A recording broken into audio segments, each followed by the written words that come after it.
හරි. ඊතර මේ තියෙන්නේ සම්මත හයිඩ්‍රජන් ඉලෙක්ට්‍රෝඩේ සම්මුතික අංකණය. හරි. ඊතර මම ඔන්න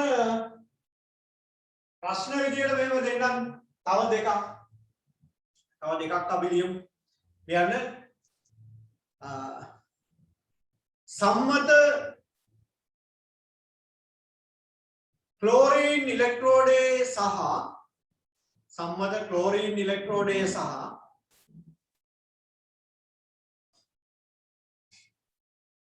සම්මත ඔක්සිජන් ඉලෙක්ට්‍රෝඩේ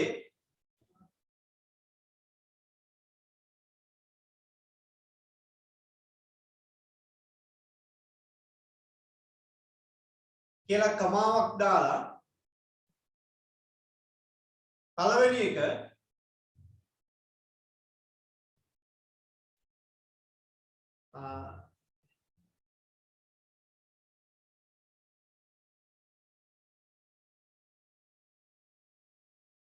ඉලෙක්ට්‍රෝඩය කටු සටහන් කරන්න. ඒ කියන්නේ මේ විදිහට රූප සටහනක් අඳින්න ඕන. ඉලෙක්ට්‍රෝඩය කටු සටහන් කරන්න. ඒ කියන්නේ නම් කරලා මේ විදිහට දල වශයෙන් අඳින්න ඕන. කටු සටහන් කරන්න. දෙවෙනි එක ඉලෙක්ට්‍රෝඩ සමතුලිතතාව ලියන්න.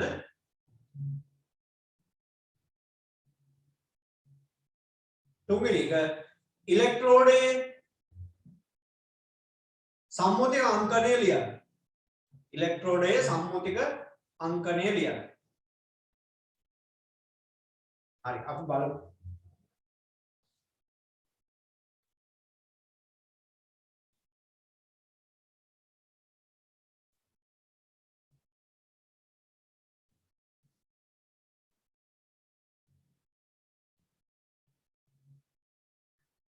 හරි එතකොට ඔන්න වෙනස් වෙන්නේ මොකද්ද? ඔන්න මුලින්ම මම සම්මත ක්ලෝරින් ඉලෙක්ට්‍රෝඩේ H2 වෙනකොට Cl2 වෙනවා. H දාන වෙනකොට ක්ලෝරයිඩ් තියෙනවා. H දාන වෙනකොට ක්ලෝරයිඩ් තියෙනවා. ඔන්න කටසටහන් කිරීම හරි. ඊළඟට මේකේ සම්මුතික අංකණය අන්න මේ ඉලෙක්ට්‍රෝඩ සමතුලිතතාව ඉදිරියට ඔක්සි හරණයක් විදියටනේ. දැන් මෙහෙම ලියුවොත් හරියද?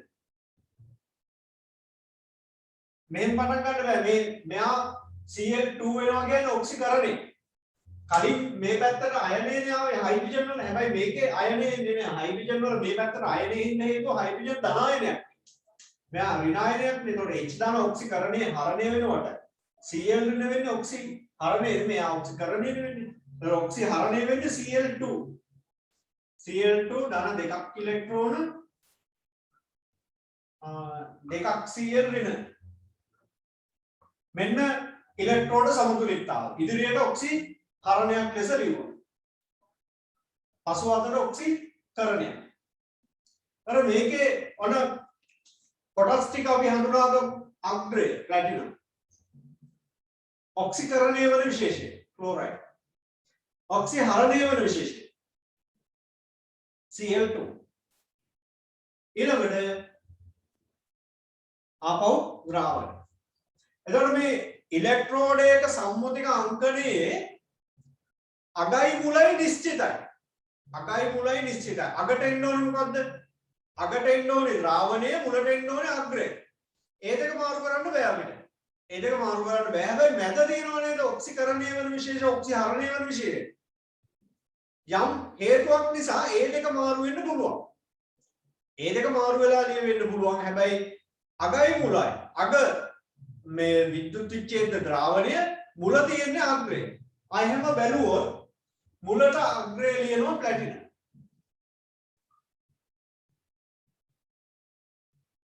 ඊළඟට ලියනවා මම ඔක්සිකරණය වෙන විශේෂය ලියුවොත් බලන්න මෙහෙම ගැටලුවක් එනවා. ඔක්සිකරණය මම නිකන් මෙහෙම ලියන්න ඔක්සිකරණය වෙන විශේෂය ලියුවොත් පස්සේ අපිට ලියන්න වෙනවා ඔක්සිහරණය වෙන විශේෂය. ඒක ද්‍රාවණය මෙතන දෙනවා. ද්‍රාවණය ක්ලෝරයිඩ් නේ. අය ක්ලෝරයිඩ් දෙපාරක් කියන්න වෙනවා එහෙම. ඒ නිසා මේ දෙක මාරු විය යුතු වෙනවා. මේ දෙක මාරු වෙන්න ඕනේ. එතකොට කෙලවරට ක්ලෝරයිඩ් එන විදිහට අපිට මේක ලියන්න වෙන්නේ මුලින් ඔක්සිහරණය වෙන විශේෂය ලියලා වාය 1 ATA ඊළඟට ඔක්සිකරණය වෙන විශේෂය ලියනවා. ඒක ද්‍රාවණයක් වෙනවා නේ.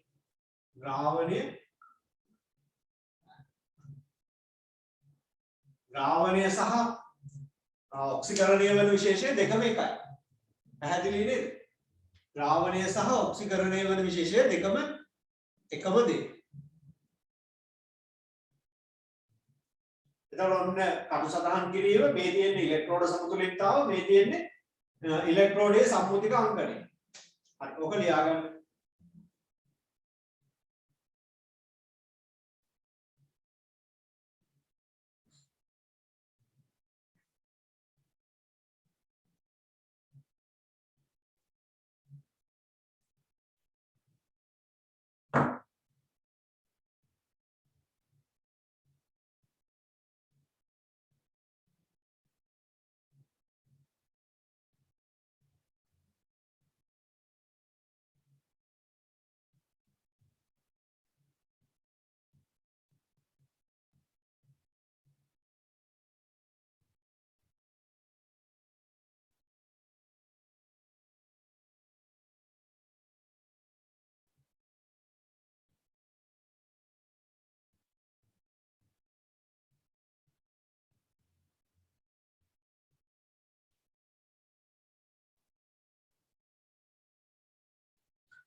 හරි ඊළඟට අපි අනිත් එක බලමු.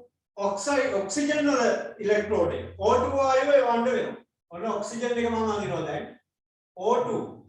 එතන මෙතන ඔක්සයිඩ් තියෙන්න ඕනේ දැන් ඒකට. ඔක්සිජන් නම් මෙතන ඔක්සයිඩ් තියෙන්න ඕනේද?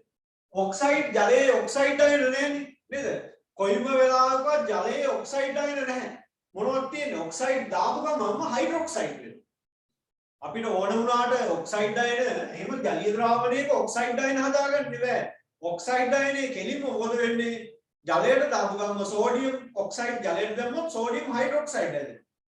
ඕනෑම නේද මේ ප්‍රබල මේ බාෂ්පික ගුණ තියෙන ඔක්සයිඩයක් ජලයට දාපු ගමන්ම ඔක්සයිඩයෙන් හයිඩ්‍රොක්සයිඩ් හැදෙන්නේ. ඒ නිසා ඔක්සයිඩ් අයන නෙමෙයි තියෙන්නේ. තියෙන්නේ මොකද්ද? හයිඩ්‍රොක්සයිඩ් අයන.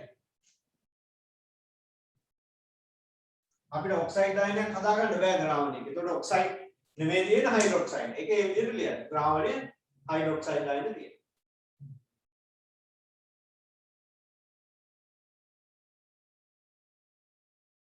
එතකොට ඔන්න මෙතන තියෙන සමතුලිතතාව. ඉලෙක්ට්‍රෝඩයේ පවතින සමතුලිතතාව මොකක්ද?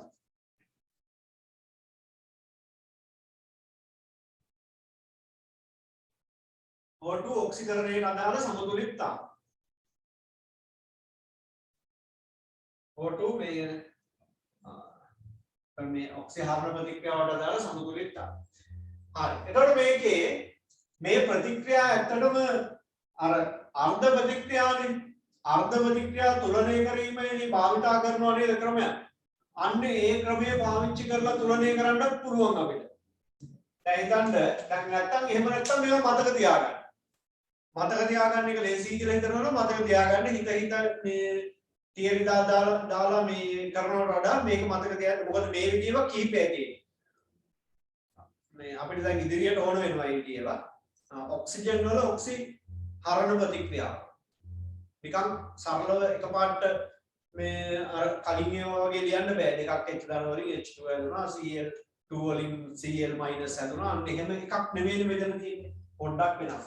එතකොට මේක මේ අර අර්ධ ප්‍රතික්‍රියා තුලනය කිරීමේ ක්‍රමය පාවිච්චි කරලා මේක ඇත්තටම අර්ධ ප්‍රතික්‍රියාවක් මේ තුලනය කිරීමේ ක්‍රමය පාවිච්චි කරලා තුලනය කරන්න පුළුවන්.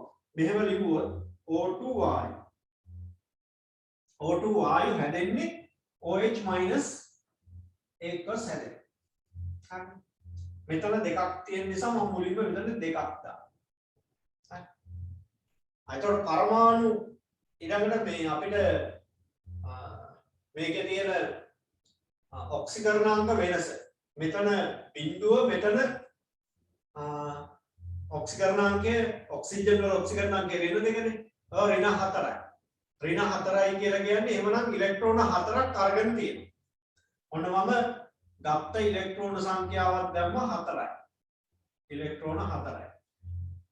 හරි. දැන් ආරෝපණ බලනවා. ආරෝපණ බැලුවම මෙතන ඉලෙක්ට්‍රෝන 4යි ඒ කියන්නේ ඍණ 4යි මේ පැත්තේ ඍණ 2යි. ආරෝපණ තුලනය කරන්න එපා.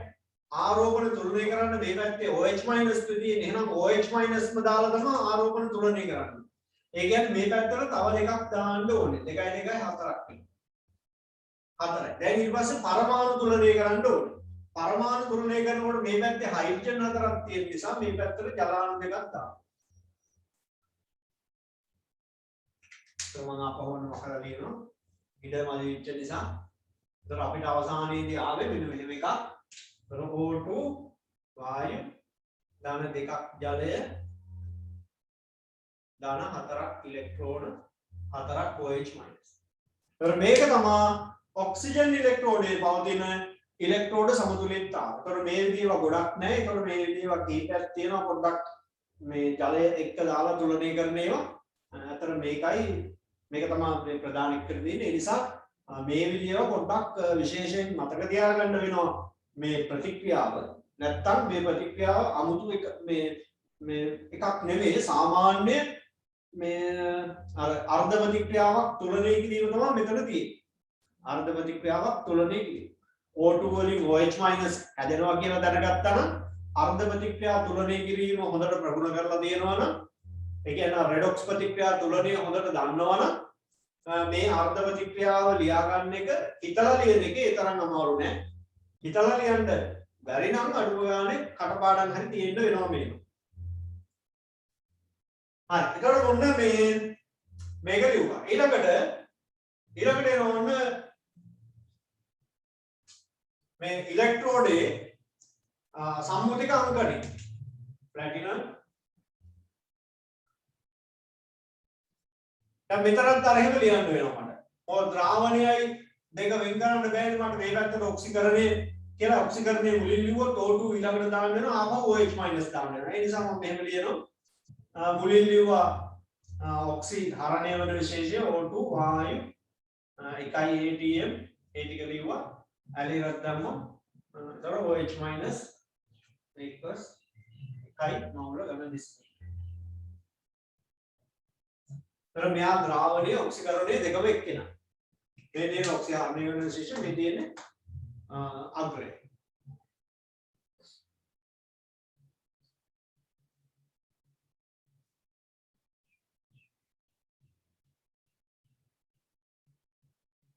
හරි. ඒතර මේ සම්මත හයිඩ්‍රජන් ඉලෙක්ට්‍රෝඩයට සාපේක්ෂව මේගොල්ලන්ගේ ඉලෙක්ට්‍රෝඩ විභව මැන්නම විවිධ අගයන් පෙන්නුම් කරනවා. විවිධ අගයන් පෙන්නුම් කරනවා. එතකොට ඒක රඳා පවතිනවා කියලා අපි කල්පනා කිව්වනේ. මුලින්ම අර ලෝහායන ඉලෙක්ට්‍රෝඩ වලදී ලොකු පැහැදිලි කිරීමක් කරා. ඉලෙක්ට්‍රෝඩ විභවය කොහොමද ගන්නෙ කොහොමද ඒක ආවේ කියන එක. ඔක්සිකරණයට වැඩි හැකියාවක් තියෙනවා. හයිඩ්‍රජන්ට සාපේක්ෂව ඔක්සිකරණයට වැඩි නැඹුරුතාවක් තියෙනවා නම් එන්නේ ඍණාගයන් කියලා කියනවා. හයිඩ්‍රජන්ට සාපේක්ෂව ඔක්සි හරණයට වැඩි නැඹුරුතාවක් තියෙනවා නම් එන්නේ ධනාගයන් කියලා කිව්වා. දැන් ඔක්සි හරණයට වැඩි නැඹුරුතාවක් තියෙනවා නම් ධනාගයන් එනවා. ඔක්සිකරණයට වැඩි නැඹුරුතාවක් තියෙනවා නම් ඍණාගයන් එනවා ඉලෙක්ට්‍රෝඩ විභවය සඳහා. එතකොට මේගොල්ලන්ගේ ඉලෙක්ට්‍රෝඩ විභව පහලින් මෙහෙම ලියන්න. ඉහත වායු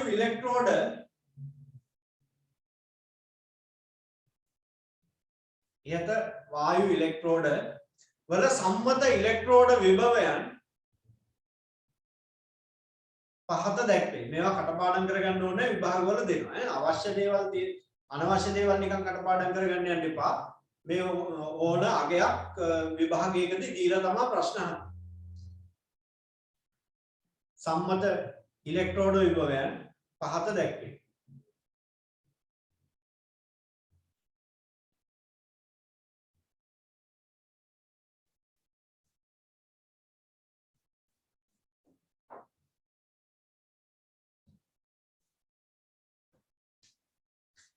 හරි. සම්මත ඉලෙක්ට්‍රෝඩ විභවය අපිට මේ විදිහට මේ මම සංකේතවත් කරනවා. එතකොට H දාන. එතකොට මේකගේ බිඳුවයිනේ. මේක බිඳුවයිනේ. මෙයාට සාපේක්ෂව මෙයා වන්නේ උඩ බිඳුවයි කොහොමද? ඊළඟට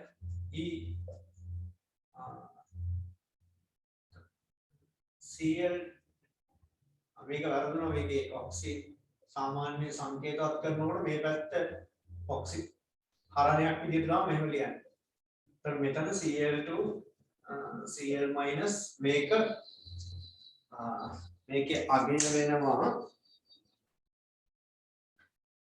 ධන 1.36 ධන 1.36 වෝල්ට්. ඊළඟට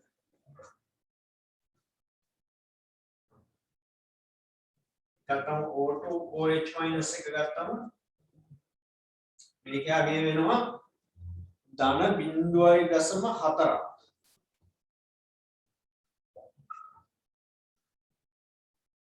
එතකොට එක අගයක් තියෙනවා ඉතින් දැන් ඔච්චර නෙවෙයි තව කොච්චරන වායු තියෙනවද නැහැ නයිට්‍රජන් තියෙනවා තව එක වායු තියෙනවා ඒ එක වායු වලට එතකොට ලෝහ කීයක් නම් තියෙනවද එතකොට ලෝහ අයන ඉලෙක්ට්‍රෝඩ කීයක් නම් අපිට හදන්න පුළුවන්ද එතකොට මේ ඉලෙක්ට්‍රෝඩ ඉතා විශාල ගණනක් තියෙනවා ඒ ඉලෙක්ට්‍රෝඩ අතරේ මම උදාහරණයක් විදිහට මේ කිහිපයක් විතරයි මේ ලිව්වේ එතකොට ඒ කිහිපේ අගයක් මතක තියාගන්න අවශ්‍ය නැහැ හැබැයි අවබෝධය දෙන්න ඕනේ දැන් මෙතන අගයත් එක්ක අවබෝධයක් එන්න हाइड्रोजन सापेक्षව දැන් මේ දෙන්නගේ ඔක්සිකරණ හැකියාව වැඩි කාටද මේ දෙන්නගේ ඔක්සිකරණ හැකියාව වැඩි කියලා හුත් තියෙනවා ඔක්සිකරණය වීමේ හැකියාව වැඩි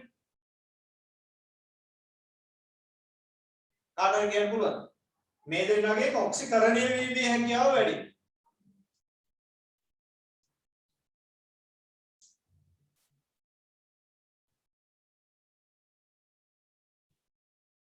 हाइड्रोजन सापेक्षව ධනාගයන් ඉන්නේ हाइड्रोजन सापेक्षව දැන් हाइड्रोजन එක බැලුවොත් නම් ඔන්න උත්තරේ දෙයි हाइड्रोजन එක බැලුවොත් ධනාගයන් වෙනවා කියන්නේ हाइड्रोजन सापेक्षව ඔක්සි හරණ හැකියාව වැඩි ඒ කියන්නේ हाइड्रोजन सापेक्षව මෙයාගේ ඔක්සි හරණ හැකියාව වැඩි මෙයාට सापेक्षව මෙයාගේ ඔක්සි කරණ හැකියාව වැඩි මෙයාට වඩා මෙයා ඔක්සි හරණයෙන් වැඩි එහෙනම් මෙයාට වඩා මෙයා ඔක්සි කරණයෙන් වැඩි නේද එහෙමනේ සම්බන්ධතාවය හැදෙන්නේ මෙයාට සාපේක්ෂව ඔක්සි හරණ හැකියාව වැඩි නම් ධනාගයන් මෙයාට සාපේක්ෂව ඔක්සි හරණ හැකියාව අඩු නම් ඍණාගයන් තව විදිහකට ගත්තොත් ඔක්සි හරණ හැකියාව අඩු කියන්නේ ඔක්සි කරණ හැකියාව වැඩි මේ දෙක මේ එකිනෙකට සම්බන්ධ වෙලා යන්නේ ඔක්සි කරණ හරණ කියන්නේ කරණ හැකියාව වැඩි නම් හරණ හැකියාව අඩුයි හරණ හැකියාව වැඩි නම් කරණ හැකියාව අඩුයි එතකොට මේ පැත්තට දැන් ඔක්සි හරණ හැකියාව වැඩි මෙයාට වඩා මෙයා ඔක්සි හරණ හැකියාව වැඩි. එතකොට මෙයාට වඩා මෙයා ඔක්සි කරණ හැකියාව වැඩි. තව විදිහකට ගත්තොත් මෙයාට වඩා මෙයා ඔක්සි හරණ හැකියාව අඩුයි. දැන් මේ විදිහම තමයි වැදගත් වෙන්නේ. එතකොට දැන් මේ දෙන්න බැලුවම මෙයාටත් වඩා මෙයාගේ ධනාගය වැඩිනේ. අයනම් මෙයාටත් වඩා මෙයා ඔක්සි හරණ හැකියාවෙන් වැඩි. තේරෙනවද? මෙයාට වඩා මෙයා ඔක්සි හරණ හැකියාවෙන් වැඩි. එතකොට මෙයාට වඩා මෙයා ඔක්සි හරණ හැකියාවෙන් අඩුයි. එහෙනම් මෙයාට වඩා මෙයා ඔක්සි හරණ හැකියාවෙන් අඩුයි කියන්නේ මෙයාට වඩා මෙයා ඔක්සි කරණ හැකියාව වැඩි. එතකොට මේ දෙක සංසන්දනය කරනකොට සම්මත ක්ලෝරින් ඉලෙක්ට්‍රෝඩයයි සම්මත ඔක්සිජන් ඉලෙක්ට්‍රෝඩයයි දෙක අරගෙන සංසන්දනය කරනකොට ඔක්සි කරණ හැකියාව වැඩි වෙන්නේ ඔක්සිජන් ඉලෙක්ට්‍රෝඩේ ඔක්සි හරණ හැකියාව වැඩි වෙන්නේ සම්මත ක්ලෝරින් ඉලෙක්ට්‍රෝඩේ නේ. तर පොඩ්ඩක් ඒ ටික තේරුම් ගන්න. හරි. ඒකට ඒවා මුලින් ඉඳන් පොඩ්ඩක් ආපහු බලාගෙන ඉන්න කොහොමද මේ ඉලෙක්ට්‍රෝඩ විභව හැදුනේ? ඔක්සිකරණය වීමේ හැකියාව, හරණය වීමේ හැකියාව මේවා පොඩ්ඩක් සංසන්දනාත්මකව අගයන් දුන්නම අගයන් වලින් අපිට ගොඩක් තීරණ වලට ලැබීමේ හැකියාව තියෙන්න ඕනේ. අගයන් මතක තියෙන්න ඕනේ නැහැ. හරි. ඒකට මේකට අදාළව පොඩි වාක්‍යයක් දෙකක් අපි ඒකට ලියමු. එහෙම ලියන්න සම්මත ක්ලෝරින් ඉලෙක්ට්‍රෝඩයට හා සම්මත ක්ලෝරින් ඉලෙක්ට්‍රෝඩයේ හා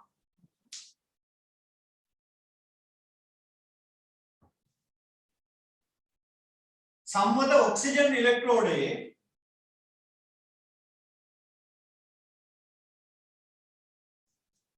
සම්මත ඔක්සිජන් ඉලෙක්ට්‍රෝඩයේ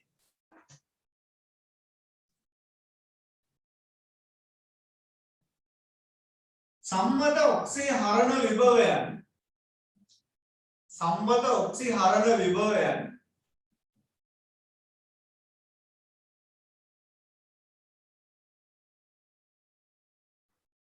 ඍණ අගයන් වීමෙන් පැහැදිලි වන්නේ ඍණ ධන අගයන් නේ ධන අගයන් වීමෙන් පැහැදිලි වන්නේ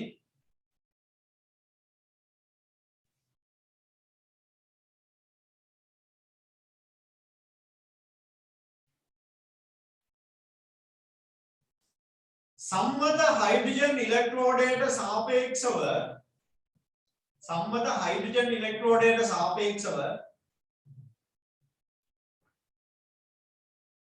ඔක්සි හරණ හැකියාවෙන් වැඩි වන බවයි. ඔක්සි හරණ හැකියාවෙන් වැඩි වන බවයි. හරිද? එතකොට ධනාගයන් ඉන්නේ ඔක්සි හරණ හැකියාව වැඩි නම්.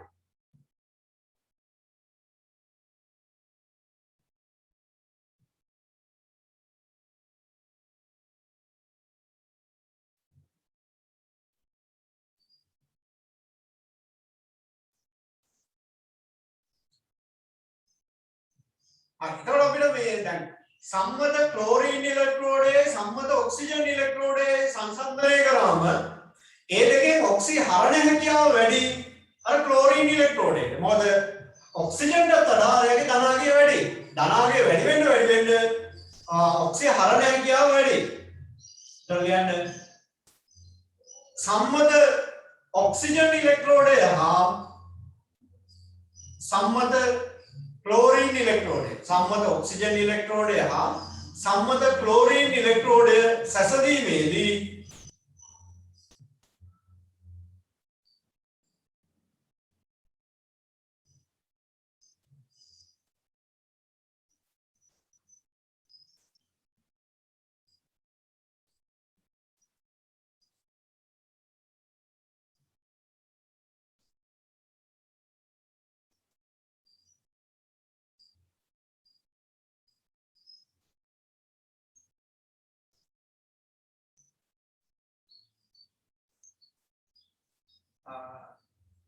सम्मत हाइड्रोजन इलेक्ट्रोड सम्मत ऑक्सीजन इलेक्ट्रोड वडा सम्मत ऑक्सीजन इलेक्ट्रोड वडा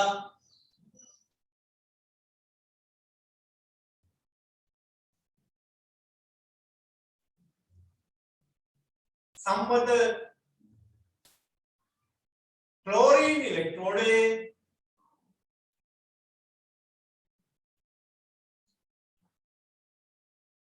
ऑक्सी हरण හැකියාව වැඩි වේ.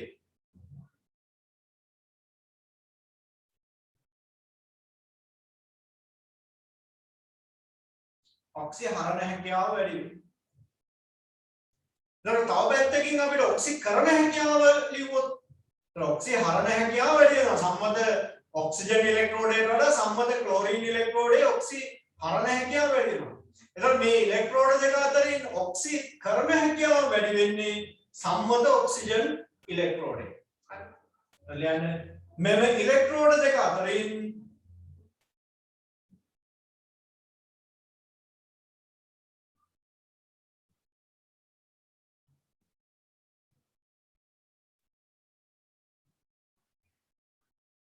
ऑक्सीकरण හැකියාව වැඩි වන්නේ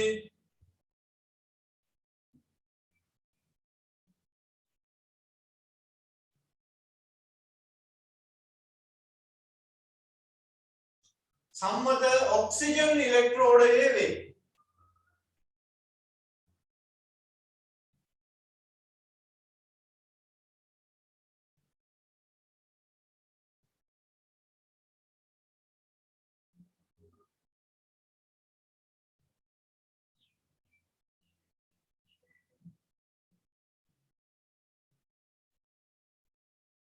එතකොට ඔන්න ඔය අවබෝධය තමයි වැදගත් වෙන්නේ විභාග ප්‍රශ්නවලදී ප්‍රශ්නයකට උත්තර ලියනකොට කටපාඩම නෙවෙයි ඔන්න ඔය කියපු දේවල් හොඳට මතක තියාගන්න. ඔක්සිකරණ හැකියාව, ඔක්සි හරණ හැකියාව සංසන්දනාත්මකව අපිට මේ කියන්න පුළුවන්කම තියෙන්න ඕනේ.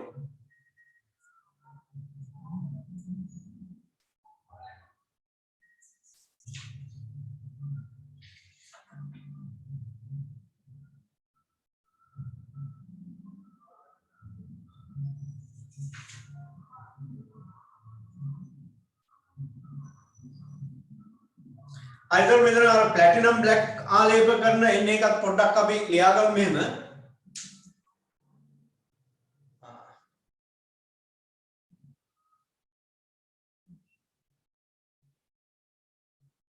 වායුමය ඉලෙක්ට්‍රෝඩයකදී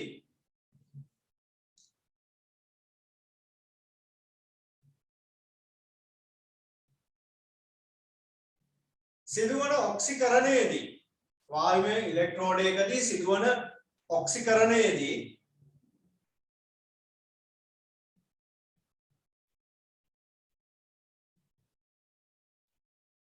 නිදහස් වන ඉලෙක්ට්‍රෝන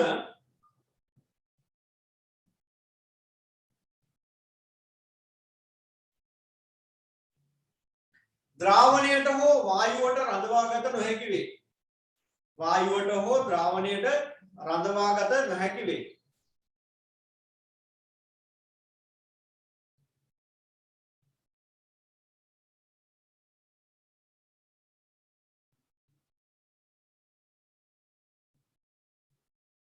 එම නිසා මෙම ඉලෙක්ට්‍රෝන හෝමාරුව සඳහා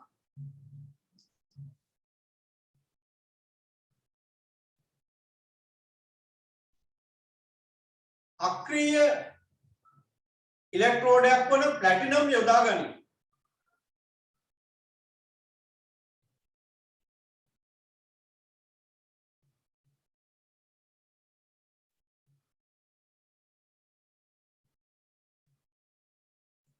අර මෙතෙක් කතා කරපු ඒ වගේ මේ ඉලෙක්ට්‍රෝන හෝමාරුවට කෙනෙක් ඕන වුන්නේ නැහැ.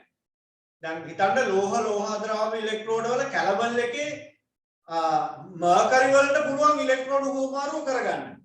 මොකද ඉලෙක්ට්‍රෝන හෝමාරුවේදී ඉලෙක්ට්‍රෝන තියාගන්න පුළුවන් මර්කරි වලට මේ ඒ හරහා ඉලෙක්ට්‍රෝන හෝමාරුව කරන්න පුළුවන්.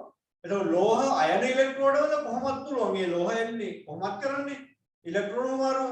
ඒ සඳහා කිසි ගැටලුවක් නැහැ. හැබැයි මේ වායු ඉලෙක්ට්‍රෝඩෙන් තමයි ඔය ගැටලුව වෙන්නේ. ද්‍රාවණයටත් බෑ ඉලෙක්ට්‍රෝන තියාගන්න, වායුවටත් බෑ ඉලෙක්ට්‍රෝන තියාගන්න. දෙන්නටම ඔක්සිකරණය හරණය වෙන්න තව කවුරු හරි තුන්වෙනි එක්කෙනෙක් ඉලෙක්ට්‍රෝන අර ඔක්සිකරණය වෙනකොට එයා ඔක්සිකරණය වෙනකොට ඉලෙක්ට්‍රෝන ටික ගන්න ඕනේ. අර ඔක්සිහරණය වෙනකොට එයාට ඉලෙක්ට්‍රෝන ටික දෙන්න ඕනේ. අර ගන්න ඉලෙක්ට්‍රෝන දෙන්න කෙනෙක් මැද ඉන්න ඕනේ. ඒ කියන්නේ ප්ලැටිනම් තමයි මෙතෙන්දි ගන්න අක්‍රීය ලෝහයක් අක්‍රීය ඉලෙක්ට්‍රෝඩයක්. ඒතකොට ඉලෙක්ට්‍රෝන හෝමාරුව සිදු වෙන්නේ ප්ලැටිනම්. එතකොට මේ ප්ලැටිනම් මතදී තමයි එවනම් මේ ඔක්සිකරණ හා හරණය සිදු වෙන්නේ.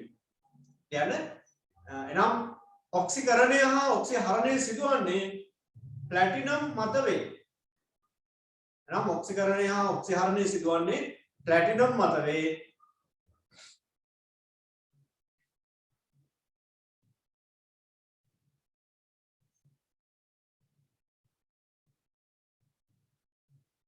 එතකොට මේ ප්ලැටිනම් මතදී ඔක්සිකරණය හරණය වෙනවා. ප්ලැටිනම් ලෝහයෙන් තමයි ඉලෙක්ට්‍රෝන රඳවා ගන්න. එතකොට මේ පෘෂ්ඨ වර්ග බලය වැඩි කිරීම සඳහා පෘෂ්ඨ වර්ග බලය වැඩි කිරීමෙන් වඩාත් මේක කාර්යක්ෂම කරගන්න පුළුවන්. හරි. එතකොට ලියන්න ප්ලැටිනම්ගේ පෘෂ්ඨ වර්ග බලය වැඩි කර ගැනීම සඳහා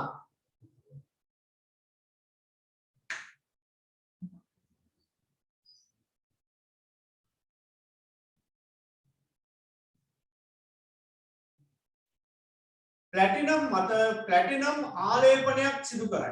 ප්ලැටිනම් මත ප්ලැටිනම් අංශු ආලේපනයක් සිදු කරයි.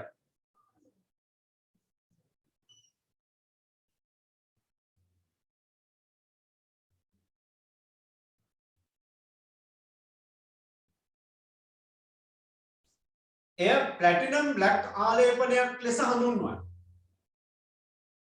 එය ප්ලැටිනම් බ්ලැක් ආලේපනයක් ලෙස හඳුන්වයි.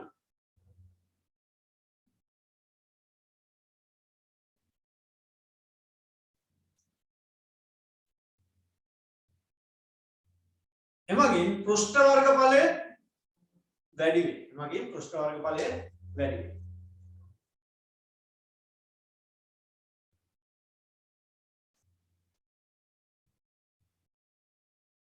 එතකොට ඔන්න මේ වායුමය ඉලෙක්ට්‍රෝඩ අවසానයි. එතකොට තව එක ඉලෙක්ට්‍රෝඩයක් අපිට ඉතුරු වුණා. අපි එතකොට ඊළඟ දවසේ මේ ඉලෙක්ට්‍රෝඩය සාකච්ඡා කරමු. එතකොට ඊළඟට අපිට තියෙනවා එක් ඉලෙක්ට්‍රෝඩයක්. ඒක තමයි රෙඩොක්ස් ඉලෙක්ට්‍රෝඩය කියන එක. අපි ඊළඟ දවසේ එතකොට මේ රෙඩොක්ස් ඉලෙක්ට්‍රෝඩ සම්බන්ධයෙන් කතා කරමු.